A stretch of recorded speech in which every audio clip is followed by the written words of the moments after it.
This is the ESPN Aussie Hoops Hour podcast. Kane and Olgun here, and what is a potentially historic podcast. It might be the first and last time that we are in person together right throughout the season. We are at Melbourne United HQ. As you can see, the jerseys behind us. We're not fans of Melbourne United. I just want to clarify that because I know people get very, very annoyed. But Olgs, it is nice to sit alongside you and be home again.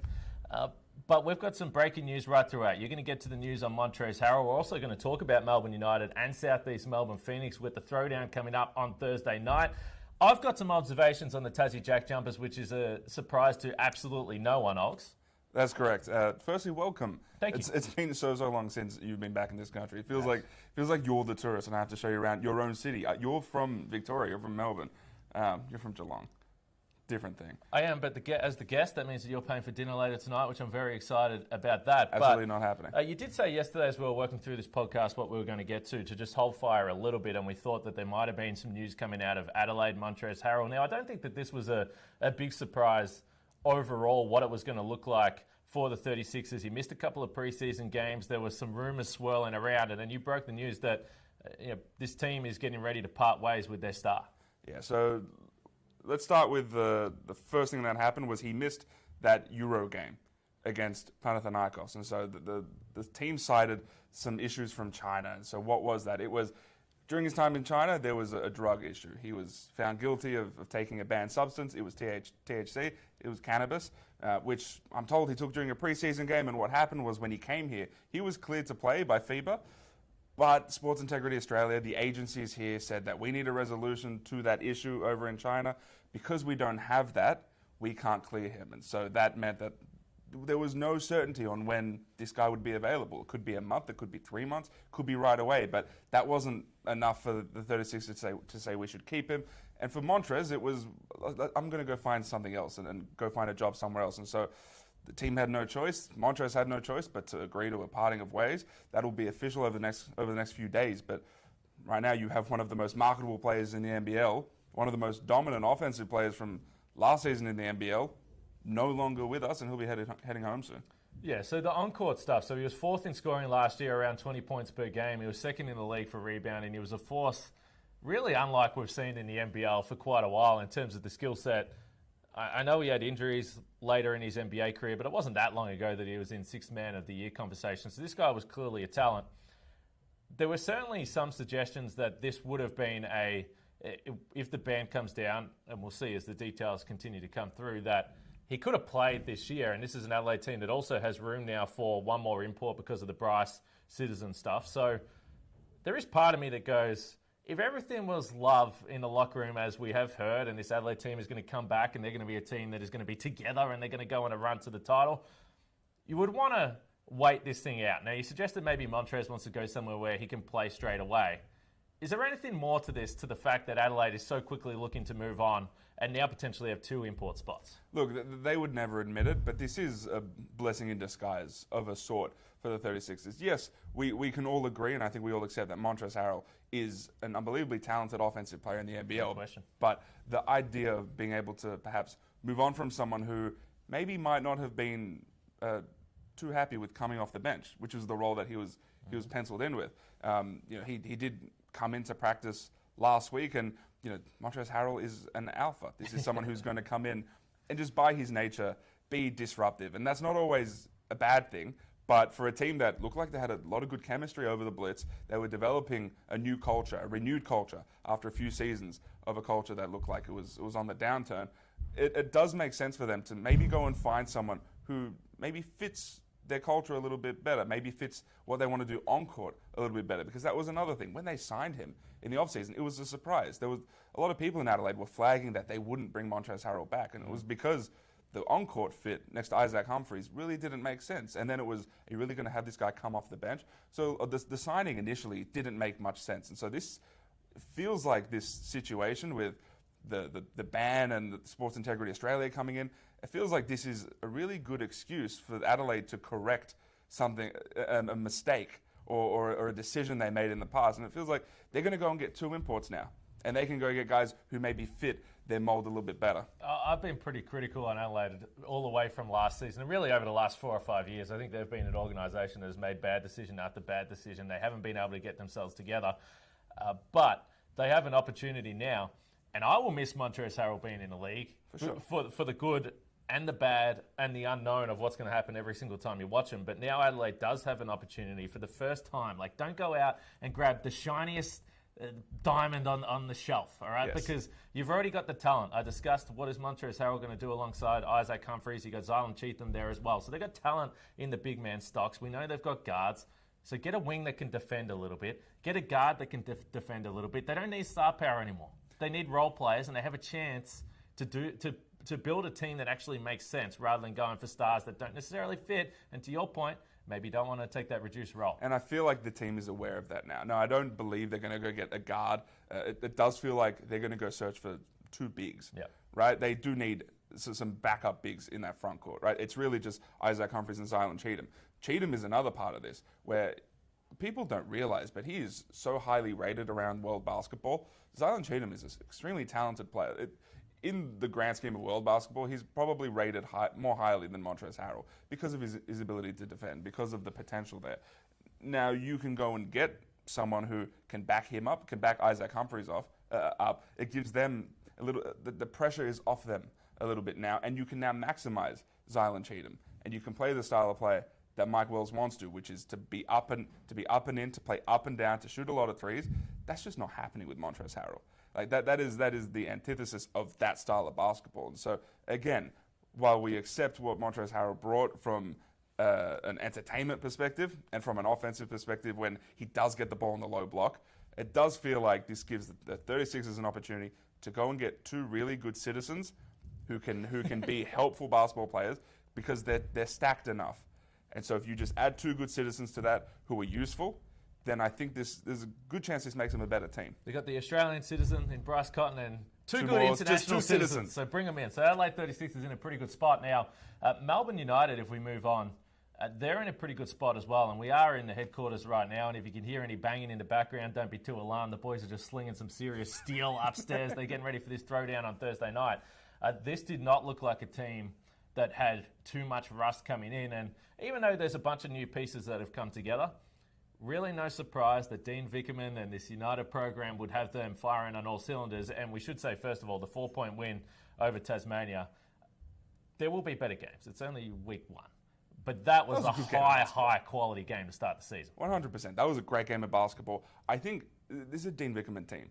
Everyone around the NBL is in agreement that a Dean Vickerman team, especially this United team that does have some continuity, we're going to come into this season and now we're going to look like they're on third base. Right? They come in mid-season form, and what helps with that is you have Milton Doyle, who comes in, and he's someone who is aware of the league. He knows the personnel here. He knows the style of play that people operate in around the league. And so there's no real teething with Milton Doyle. Yeah, you're adding this ball carrier, this creator that United hasn't had over the past couple of seasons. But this is someone who's very familiar with the NBL and is a low-maintenance guy and someone who's going to come in and just be very nonchalant about the way he goes about it, but he's super productive. It is not a surprise that this team has come in and their style of play and identity is locked in already, and they're looking like a team that's the most organized in the NBL because, of course, they are, because this franchise is known for doing that. Yeah, they did bring in a lot of guys that fit together, and we won't worry too much about the win over New Zealand. They looked absolutely awful, and it was a blowout. But the Tassie game really did mean something, because we'll get to Tassie in a little bit. I really like this team. We spoke last week before the season started about the offensive balance, and we did hear Chris Golding at the back here. He seemed like he was in very good spirits to start practice here today. He's probably also in really good spirits because of the balance of this offense. And even if you think about the win over Tassie, whether it was Walker, whether it was Edwards, Shea Ili, Finn Delaney, all these guys in double digits. So I just think the balance, and you're actually asking guys less on the floor. So there was a point in the second quarter where Finn Delaney kind of got out and transitioned a little bit, got aggressive offensively. And I'm like, hang on a second. This guy was a 1 or 2 option in previous stops. Now he's the 4th or 5th guy. And that's why this team is dangerous. And they didn't even have CG on the floor. And I do want to talk about Milton Doyle a little bit. And I have to start off with an apology to Milton's wonderful mother, Birdie, who we do encourage people in the comments, get on social media, also YouTube, if you're watching the podcast, to let us know your thoughts on the pod. And Milton's mum wasn't too happy with me. What did you do? Well, we were talking about Milt for quite a while, and I think I've been accused in the past that I was probably a little too favourable to Milt and Tasmania. I love this guy. But last week, you were going on a little too long. And when you are the host, you get told to wrap a little bit the conversation. So I had to wrap you up. And Milton's mum was in the comments saying, why is Olgun getting cut off when they're talking about Milton Doyle? So let's talk about him now. Because overall, 7 for 21 from the floor.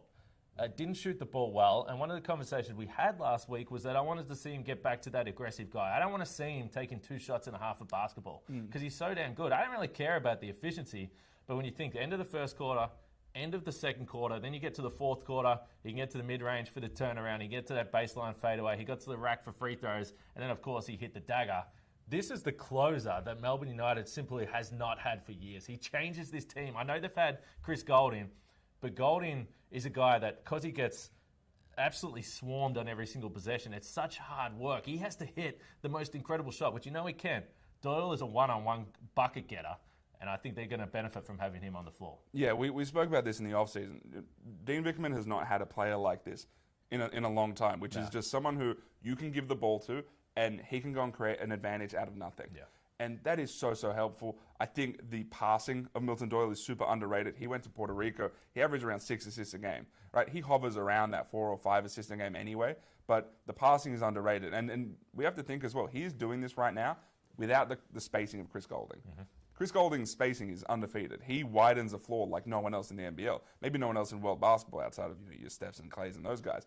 And so imagine Milton Doyle operating at the top of the key. A high on ball comes and you have Chris Goulding there in the corner instead.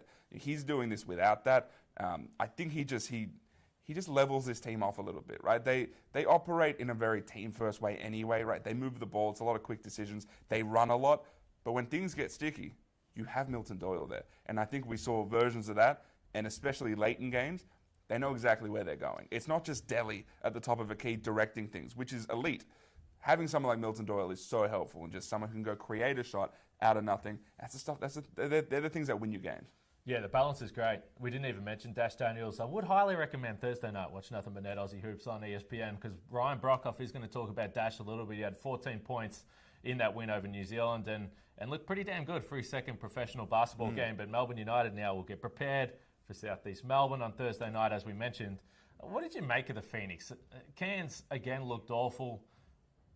They looked underprepared, and some of it is not their faults. They're waiting for their import guard to come in. We already mentioned they didn't have Wardenberg as well. So 2 key pieces. I don't think Cairns is a team that can take multiple key players out of a lineup and still stand up. And maybe it was the perfect opposition for a Josh King team, because they play that swarming defense almost unlike any other team. We saw it all last year. We see Josh King going crazy on the sidelines. But John Brown III, people will talk about him, and he had the 6 steals overall. I believe they created 19 turnovers. How much did you take from this game? It was impressive, but I don't know how to rate this compared to a high-quality game like the Tassie-Melbourne game. And to be honest, like the Tassie-Perth game to an extent. Yeah, I don't think we can use this game to draw significant conclusions about either of these teams. The Cairns Taipans were without their starting point guard, Andrew Andrews, and their starting big is Sam Wardenberg. Import. They are not a good ball carrying team at the best of times, let alone now without their point guard and without Wardenberg, who carries it a bit too. What I think this showed us is that, firstly, there's a perfect storm for the Phoenix. Yeah. The way they play versus that team that didn't have the ball carrying that could match it, they were always going to cause a lot of issues for the Taipans. I look at the Phoenix and there's like an identity. There's a style of play that they're leaning into. Josh King has them operating in a certain way, and I think that was the takeaway. We don't know how good we don't know how good that's going to be. We got to wait until they play a bunch of better teams, right? But at the very least, we have an idea of what the identity of that team is. We know how they're going to operate. We know the style of play, and I think that's something that they can do relatively well. And John Brown III was incredible. He was a maniac, right? And you can't help but with this Phoenix team just appreciate the way they go about it. I appreciate the way they play basketball. It feels very ethical. They play up the floor. They defend super hard. They play team basketball. It's a style of basketball that I think a lot of people can look at and appreciate and feel like that's something that I can do and then I should want to do as well. The defense, we saw it last year. They were top 4 in the league. Once Josh King came in, they were awful before he came in. So I feel pretty confident that because I know there's a lot of conversation around that all 10 teams are going to be good this year. That's not going to be the case. It's never the case. I know that everyone is optimistic at the start of the season, but there's going to be some bad teams in the league. And I think that, the Phoenix, the defense will stack up week in, week out, that against the bottom half teams, they'll be able to get on top of them defensively because I think they'll be elite. The question is, are they going to be able to keep up offensively? They've got another import that they can potentially go for, because it's an interesting mix. John Brown is kind of a role player, even though he could be elite defensively. And then Maldonado comes off the bench, which I think is interesting because I thought he looked pretty good, and I thought that he brought something different off the dribble. So I wonder if that will be a position they stay with. Just quickly before we move on, do you think there's going to be any roster move in the very near future? Doesn't feel like it's in the very near future. It still feels like they're figuring out what they need. I don't think this Taipans game gave any good indicators of what the Phoenix need. You can't really use that game and say, hey, we need this. Yeah. Like Maldonado's a really solid player. They're a sneakily deep team, but I'm looking forward to this Melbourne game. This will give them better indicators of what they might need. They're two teams that play similar style of basketball, and they're a better team. So the Phoenix will learn more from this one. Yeah, it's going to be really interesting. Tasmania, I discussed. Let's get to Tassie. I wanted to talk about Tassie. Hey, they were 1-1 on the weekend. Yeah. But that Melbourne game, they had a lead late. They were at home. Again, a really new roster, a new look roster for this Tassie team. We briefly discussed this on the phone, and I think you disagree with me, which I liked. I think just watching the team and looking at the size that they have and the offensive firepower they have with the imports, plus Will Magnay, they always look good when he's healthy on the floor. I think this is by far the best roster that Tassie has had. And I know they won a title. But even when they won that title, it was because, again, that man Milton Doyle and Jordan Crawford was at his best. And we always said they had to rely a lot more, I think, on those role players coming off the bench. They've still got a number of those guys that played in that title-winning team. But I think the quality is better in the starting lineup. Again, contingent, and this makes everyone nervous, Will Magnay, the health of him. Yeah, I just don't know if I agree yet. That's where I'm coming from. You want to be wrong for the third straight year? That's fine, mate. Come on, man. Look. Josh Bannon has been solid, but he's not close to what Jack McVay was that season, right? No. Look, let's talk about these imports, right? Bryce Hamilton is a stud, right? We knew this coming in, but he's such an awesome three-level scorer. He gives me Milton Doyle vibes in his ability to score at all three levels. And I know you and I agree that David Johnson is very underrated. I think everyone just sees him right now as like a spot-up shooter. But there's some stuff off the bounce that I think is really impressive. He is an awesome scorer as well. And I think from when I speak to people around world basketball, they tell me there's some passing to his game that we haven't really seen yet. So look, while I agree that this is a good JackJumpers, at least I like the starting unit. There's like a 6 or 7 man rotation that I think is solid. I question their depth. I question their durability, right? If that front court, if anything happens, I question whether they can fill from behind and still be competitive. Bryce Hamilton will win them games. Right, I think David Johnson can as well. Will Magnay is defensive Superman, but I don't know if they have a high floor. I don't know if they've got enough of enough depth for a high ceiling too. Yeah, I wanted to highlight David Johnson because all the love on Twitter that I saw was for Hamilton, and understandably so. He had 24 plus in both of those games, but I thought early in the game against Melbourne, David Johnson looked like the best player in that Tassie team. And he's lethal from the outside. So 6 for 13, so really high volume in those first 2 games as well. So I think that's where I feel a little bit better because there was even moments late in the Melbourne game. And both Hamilton and Johnson didn't necessarily hit all their shots, and Milton Doyle did, and that was the difference ultimately. But they weren't afraid to take him. And because they do have the size that potentially they haven't had in the past, if you think about guys like Majet, who love the guy, but he took some bad shots, and then Jordan Crawford, who obviously struggled last year, they couldn't necessarily get those shots off. So it just looked easier for Scott Roth to get this team going in the half court. So I thought Johnson was outstanding. And, yeah, the big concern is the big man depth. And it was kind of, you were watching it and you saw Krislovic just being solid, just a solid-ass player for Melbourne. And you were just like, man, that's what Scott Roth always had when Will Magnay inevitably misses his 10 to 12 games. He just came in, was solid. So they definitely will miss a guy like him. But I still like Deng and Jeremy Koo have been big game players. And it's time for Nick Marshall to get some minutes and see what he can bring to the table. It was a weird situation in Adelaide, as we discussed. There's not a lot of minutes in that guard rotation.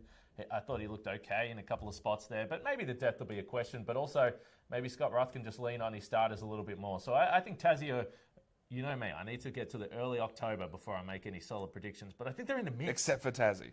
Tassie's the only team where we can be in early September and you'd pick them to win a championship. Well, I never want to upset anyone's mum as well. So Tassie, I'm excited about. I'm also very excited about Milton Doyle in Melbourne. He's going to have a fantastic season. I just want to say that again. You do have a story coming up on ESPN.com.au this week, I believe. You were telling me about the Sydney Kings. What have you got cooking? Yeah, I've got a few stories. So one on the Sydney Kings ahead of that season opener.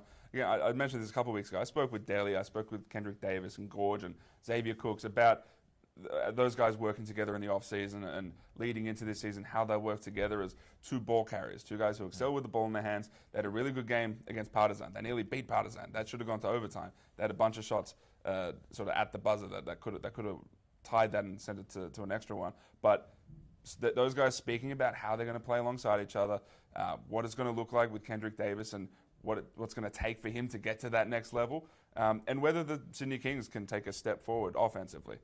They were a bad offensive team last season. Elite defensively over the course of the season, but offensively, they struggled. We saw some glimpses of what they're going to look like in that game against Partizan. And so I'm intrigued. And then I've got one on Bryce. I chatted with Bryce about everything from this 36ers team. This was pre-Montrez release, by the way, so it might be a bit outdated. But about this 36ers team, the depth of it, the star power within it, and his citizenship and why he wanted to do it. And it was purely because he wants his teams to be good.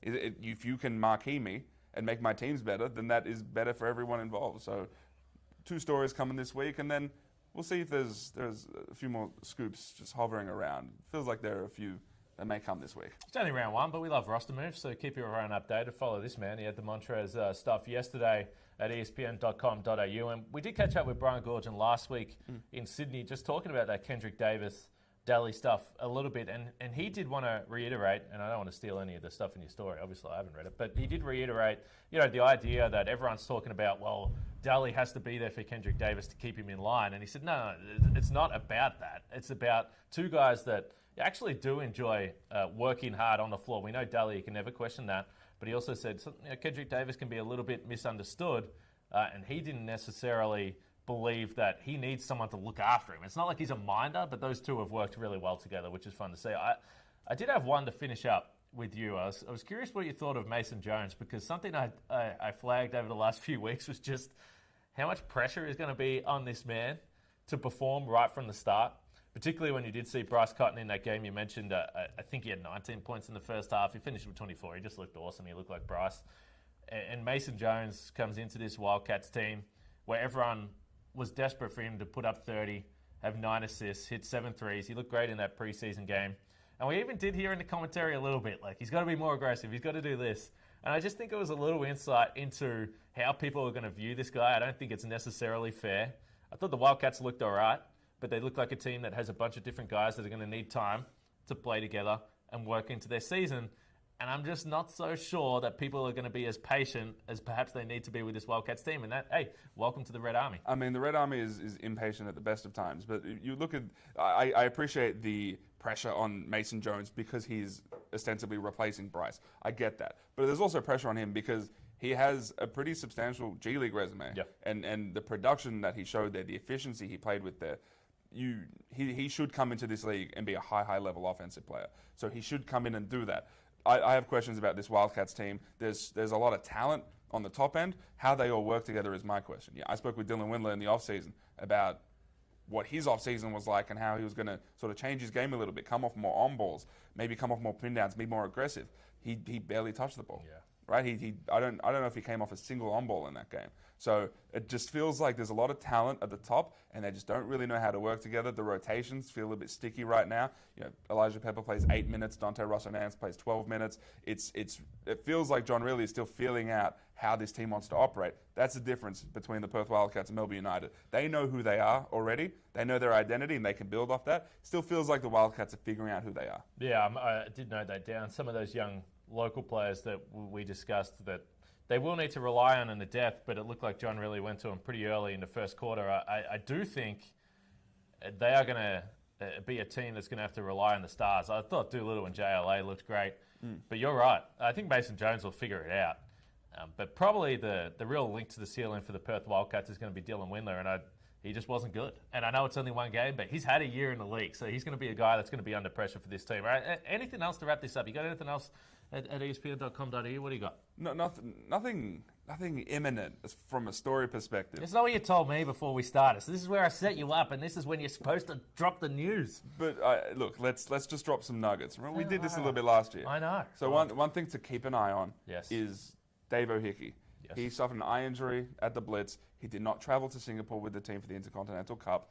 It does sound Lucky like Hey man, Singapore's terrific. It does sound like he'll likely miss a good chunk of time with this eye injury. It feels like he may be out for a bit, and I'm curious what that does to the Illawarra Hawks and what they do with this with that Ja'Cory McLaughlin spot, because he's on one of those deals that has a guaranteed date. I wonder if they maybe shake things up there, but expect Dave O'Hickey to be out for a little bit. And we spoke about Vrens Bleinberg. He's training with the 36ers. He played with them for that Panathinaikos game. They are not going to sign him. He's going to go sign in Europe. Well, a couple of teams before round one for Vrens. That's interesting. I did ask Justin Tatum on Nothing But Net Aussie Hoops 2 weeks ago, directly between the eyes. I said, is McLaughlin here for the season, or is he a guy that you're still looking through? And he said, no, he is locked in for the season. Not officially. We will see what that looks like for the rest of the season. Anyway, this was the ESPN Aussie Hoops Hour podcast. Kane and Olgun, with a tear in my eye. Good to see you in person. Maybe the last time for the season. We will wrap this up. Make sure you subscribe and rate and get in the comments like Milton Doyle's mum, and we will get back to you on the show next week. We'll see you then.